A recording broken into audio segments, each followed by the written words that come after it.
Okay, they just cued the doves. Here they come. There go the Bavarian doves, 5,000 of them. Symbolizing peace, brotherhood, sportsmanship, which is certainly much in evidence here today. A generation after World War II and the Holocaust, West Germany was hoping that the Games of the 20th Olympiad would show the world a new nation, modern, vibrant, and repentant. Unlike the Games of the 11th Olympiad, a fascist fantasy come to life, held in Hitler's Berlin in 1936, these games were styled as the Serene Olympics. In the effort to create an atmosphere of inclusion and openness, the West Germans purposely tried to minimize Olympic security. This was the coming out party for West Germany returning to the world community, and they did a fabulous job. There was only one risk in all that. The security probably wasn't at the level it should have been.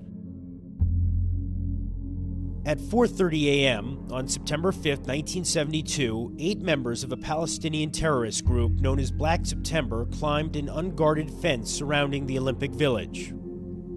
They made their way toward 31 Connollystrasse, which housed, among others, 11 male members of the Israeli Olympic delegation. I was sleeping out on the balcony, and I remember waking up and hearing this door slam as if it were some kind of fire door or something, just banging shut. I thought, I've been here a couple weeks. It's the first time I've heard this sound. That's a gunshot.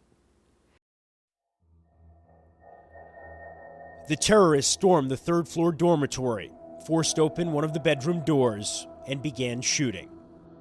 Arab terrorists, armed with submachine guns, faces blackened, a couple of them disguised as guards or as trash men in the Olympic Village, climbed the fence, went to the headquarters of the Israeli team, and immediately killed one man, Moshe Weinberg, a coach, 2 shots in the head, 1 in the stomach. And the latest report is that 1 more has been killed. The facts started to emerge through the afternoon. The Palestinians had captured 11 Israeli men. 2 were killed almost instantly. 9 were secured as prisoners inside their dormitory, including fencing coach Andrei Spitzer. Just 2 weeks earlier, he'd watched as his wife Anki had given birth to their first child. At around 5 o'clock in the afternoon, they brought Andrei in front of the window, and I couldn't believe it. I saw that he was being hit with the butt of the rifle by one of the terrorists, and they pushed him backwards into the room, and they closed the window, and they closed the curtain. And we're moving in now on the windows behind which, at this moment, 8 or 9 terrified living human beings are being held prisoner. A police spokesman said a squad of 38 volunteers would storm the house if a deal had not been worked out with the Arabs by the deadline. And now we've gotten an official time check. It is 5 o'clock. This is the deadline. The storming, if it is going to happen, could happen at any moment. Heinz Hohenson was a German police officer at the 1972 Summer Olympics. The plan was to climb down the ventilation shaft carrying machine guns to get the terrorists and free the hostages. Suddenly we realized this could be like climbing into hell. We didn't have any information. We had no idea what was down there, where anybody was. German policemen dressed as athletes began staging the rescue operations in broad daylight, with a crowd looking on, and with TV cameras broadcasting live, capturing their every move, images the terrorists were watching. I'm not sure these men have guns or cameras. That's a gun, all right. One man with binoculars, another with a gun. The Palestinians realized their demands wouldn't be met. Instead, they planned an exit strategy, demanding a jet which would fly them to a safe haven in an unnamed Arab country. Finally, the Germans agreed to let the Arabs take their hostages to the heliport, still inside the village. In the minutes that followed, ABC reporters and producers, using walkie-talkies, described the scene as the terrorists and their hostages prepared to leave 31 Connollystrasse. We have an immense flurry of action here. Suddenly, in the whole area between Building 20 and Building 12, they have been clearing out cars.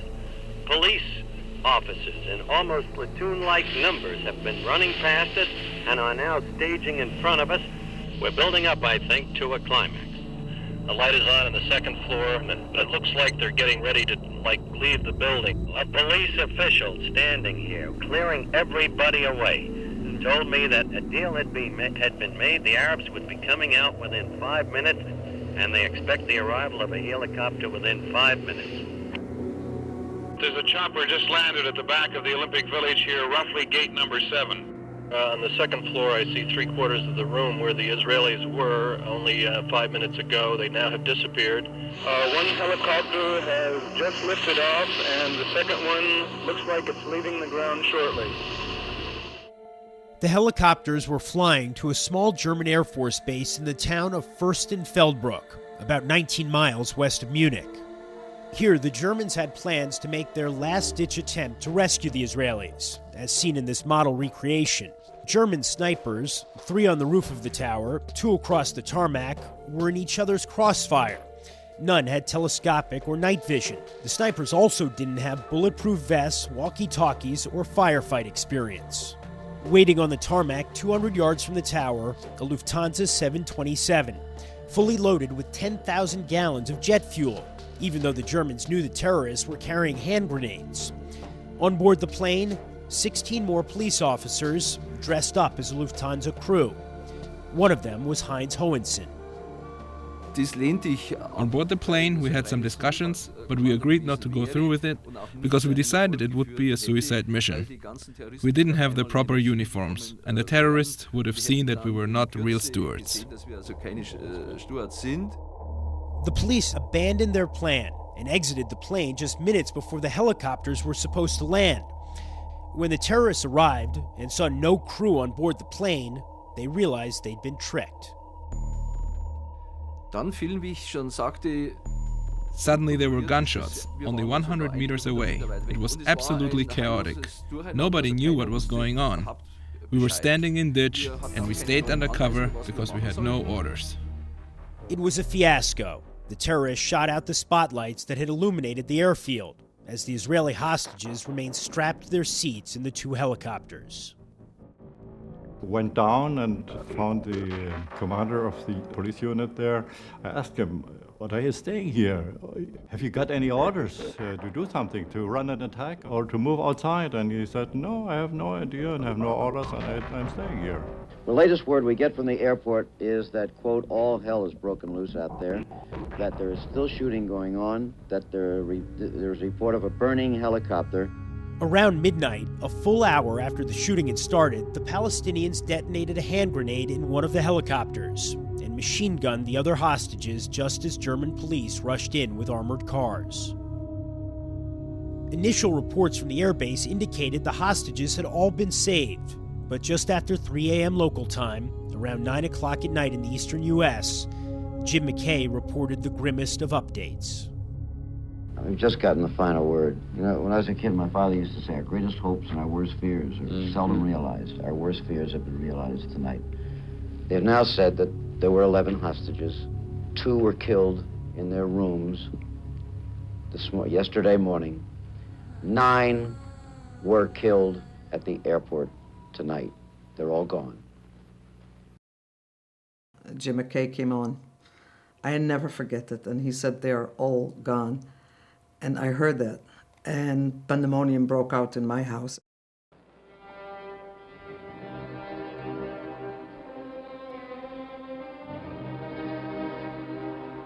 Later that morning, the 11 Israelis were memorialized at the Olympic Stadium. At that time, Avery Brundage, the president of the International Olympic Committee, made the controversial announcement that the Games would resume. We cannot allow a handful of terrorists to destroy this nucleus of international cooperation and goodwill. We have